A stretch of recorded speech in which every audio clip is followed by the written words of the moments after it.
So mga sangkay, alamin po natin ngayon itong bad news patungkol po kay Pastor Kibuloy.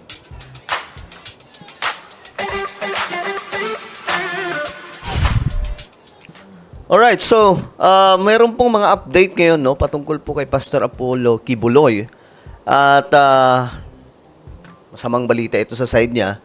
Pag-usapan po natin mga sangkay kasi marami po akong nakikitang post mula pa po nakaraang araw. Actually, hanggang kagabi, may mga nakikita po akong post mula po sa mga pro-government vloggers na tuwang-tuwa sila kasi walang sinabi mga sangkay na pangalan, pero halata naman mga sangkay kung sino ang nanganganib, si Pastor Kibuloy. Ngayon, tingnan po natin ang balitang to kasi mukhang ipapadala na daw po sa Amerika. At para po sa inyong kaalaman, kapag nadala na po doon mga sangkay si Pastor Kibuloy, medyo mahirap na po yun. Mahihirapan po yung mga abogado niya kasi iba po yung sistema doon, iba yung patakaran mga sangkay when it comes to judicial. So, tingnan po natin ang balitang to. Anyway, bago tayo magpatuloy sa mga hindi pa po dyan nakakapag-subscribe, guys, subscribe niyo po yung ating YouTube channel para lagi po kayong updated sa mga vlog po natin. Okay? Yung mga nanonood naman po sa Facebook, i-follow niyo po yung ating Facebook page. Okay. So, ito yung balita mga sangkay. Tingnan natin. Kung makukumpleto ang lahat ng requirements na kinakailangan sa ilalim ng extradition treaty, tiwala ang Department of Justice na maaaprubahan ang kanilang petisyon kaugnay sa extradition ni KOJC founder Apollo Kibuloy at dalawa pa nitong kapwa-akusado. Noong August 7, natanggap na ng DOJ ang formal extradition request mula sa US at ngayon ay under review na nila ito. Ayon kay Chief State Counsel Attorney Dennis Arvin Chan, kabilang sa mga dapat masunod sa ilalim ng treaty ay ang pagkakakilanlan ng taong hinihinging ipa-extradite at ang prinsipyo ng dual criminality o kung ang kinakaharap na kasong kriminal sa ibang bansa ay tinatrato ding krimen sa Pilipinas.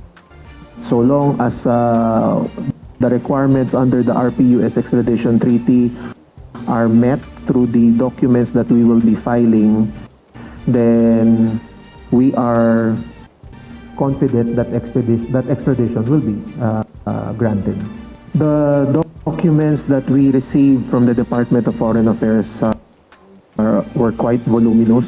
Parang each respondent would have 6 batches of envelopes na supporting documents. So we have to go through each of that.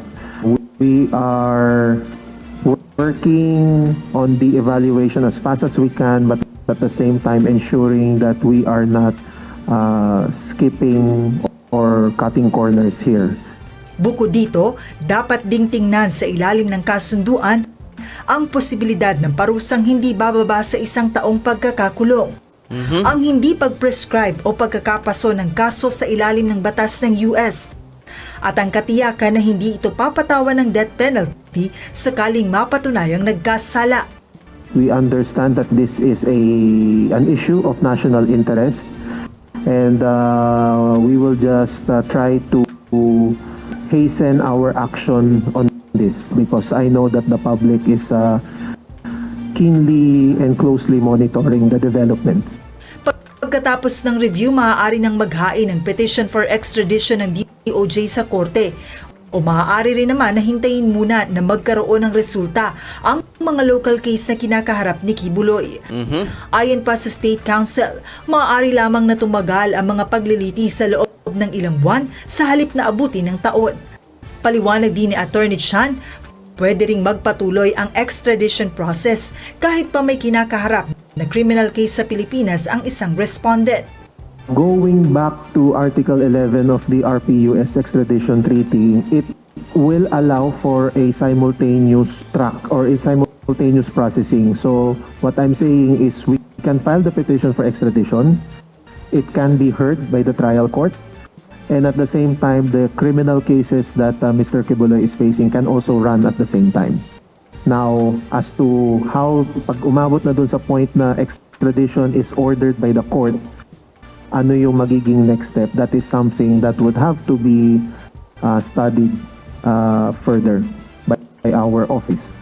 Sakali namang mag-grant ang extradition request, maaari pa rin naman anilang magsumite ng apela ang kampo ni Kibuloy. Samantala, inihayag rin ng Chief State Counsel na ang Pilipinas ang sasagot sa gastusin sa paghahain ng extradition case. Habang ang nag-request naman na bansa ang siyang gagasto sa paglilipat sa isang i-extradite na individual. Dito sa Pilipinas, si Kibuloy ay nahaharap sa mga kasong Okay, so yan po mga sangkay yung delikadong sitwasyon ni Pastor Kibuloy. No, ang dami po kasing nagpo-post ngayon, no, mga pro-government vlogger na mukhang today nga daw po eh. Hindi sinabing bukas, today daw po eh. So yan ang delikadong sitwasyon ni Pastor Kibuloy. Mga sangkay ngayon, talagang hindi ko alam kung paano po ito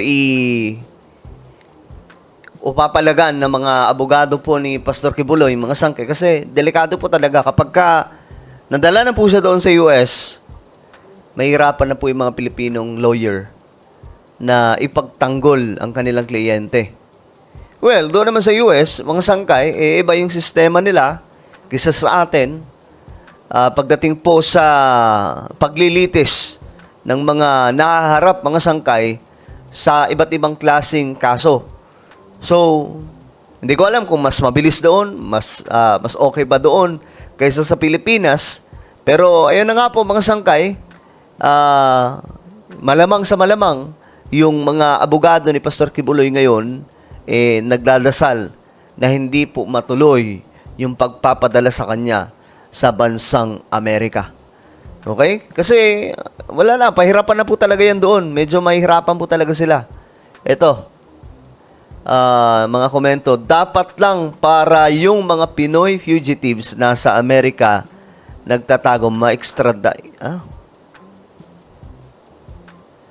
Itapon na ang huwad na propeta, marami na ang mga huwad sa Pilipinas, bawasan naman.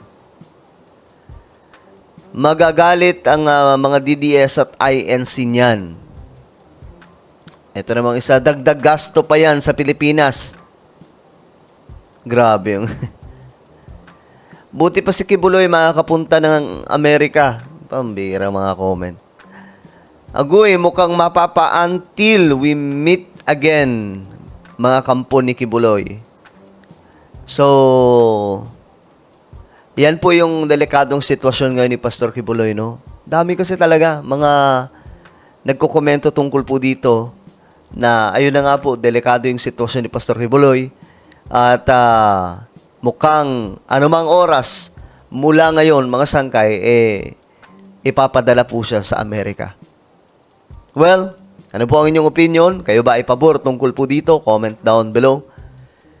Mayroon tayong YouTube channel. Ito po yung Sangkay Revelation. Hanapin nyo po ito sa YouTube ngayon din. Kapag nakita nyo na, i-click nyo po yung subscribe, i-click ang bell, at i-click nyo po yung all. Ako na po yung magpapaalam. Mag-iingat pong lahat. God bless everyone.